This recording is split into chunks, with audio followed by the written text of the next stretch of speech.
தஞ்சாவூர் மாவட்டம் மல்லிப்பட்டினத்தில் உள்ள அரசு பள்ளியில் பணியாற்றி வந்த ஆசிரியை ரமணி கொடூரமாக கொலை செய்யப்பட்டதற்கு கண்டனம் தெரிவித்து அஇஅதிமுக பொதுச் செயலாளர் புரட்சித்தாய் சின்னம்மா அவர்கள் கண்டனம் தெரிவித்து அறிக்கை ஒன்றை வெளியிட்டிருக்கிறார்.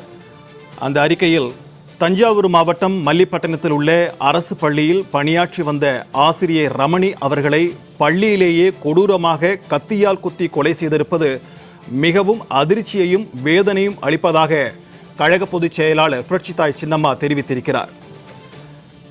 இதன் மூலம் தமிழகத்தில் யாருக்குமே பாதுகாப்பு இல்லை என்பது மீண்டும் நிரூபணமாகியிருக்கிறது. திமுக தலைமையிலான விளம்பர ஆட்சியில் சட்டம் ஒழுங்கு எந்த அளவுக்கு மோசமாக உள்ளது என்பதை இந்த சம்பவம் வெளிச்சம் போட்டு காட்டியிருப்பதாக புரட்சித்தாய் சின்னம்மா அவர்கள் தனது அறிக்கையின் வாயிலாக சுட்டிக்காட்டியிருக்கிறார். உயிரிழந்த ஆசிரியை ரமணியின் குடும்பத்தினருக்கு எனது ஆழ்ந்த இரங்கலையும் அனுதாபத்தையும் தெரிவித்துக் கொள்கிறேன். தமிழகத்தில் சட்டவிரோத செயல்கள் நாளுக்கு நாள் அதிகரித்து கொண்டே வருகிறது.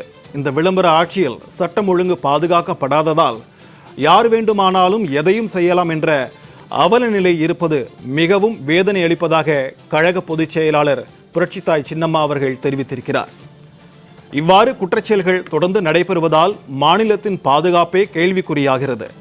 புரட்சி தலைவி அம்மா அவர்களின் ஆட்சி காலத்தில் அமைதி பூங்காவாக இருந்த தமிழகம் இன்றைக்கு ஏழை எளிய சாமானிய மக்கள் வாழ தகுதியற்ற பாதுகாப்பற்ற ஒரு மாநிலமாக மாறி வருவது மிகவும் வேதனை அளிப்பதாக புரட்சித்தாய் சின்னம்மா அவர்கள் தெரிவித்திருக்கிறார்.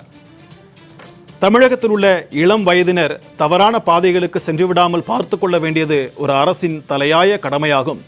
எனவே திமுக தலைமையிலான அரசு கொஞ்சமாவது தமிழக மக்களின் பாதுகாப்பை கருத்தில் கொண்டு எஞ்சியிருக்கும் ஆட்சி காலத்திலாவது தமிழகத்தின் சட்டம் ஒழுங்கை பாதுகாக்க தேவையான நடவடிக்கைகளை உடனே எடுக்க வேண்டும் என்று அஇஅதிமுக பொதுச் செயலாளர் புரட்சித்தாய் சின்னம்மா அவர்கள் தனது அறிக்கையின் வாயிலாக கேட்டுக்கொண்டிருக்கிறார்.